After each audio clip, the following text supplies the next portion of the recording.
हाय, आज मी बनवला होता 1 किलो तांदळापासून फ्राईड राईस. यासाठी आपण गाजर, ढोबळी मिरची, कोबी, कांद्याची पात आणि पातेला जो कांदा असतो तो छानपैकी स्वच्छ धुवून चिरून घेतलेले आहे सर्व.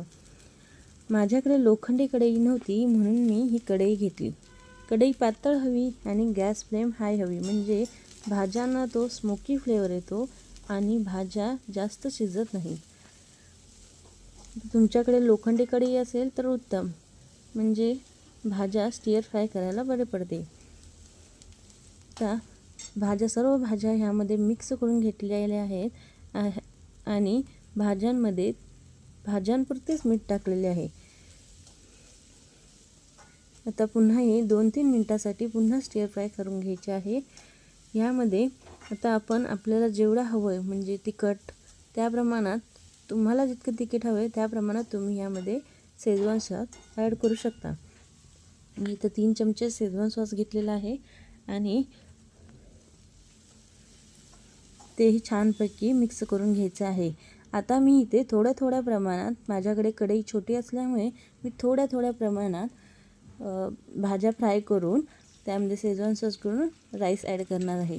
तुमच्याकडे मोठी कढई असेल तर तुम्ही त्यामध्ये सगळ्या भाज्या एकदम फ्राय करून शेजवान सॉस वगैरे ॲड करून तुम्ही ते बनवू शकता.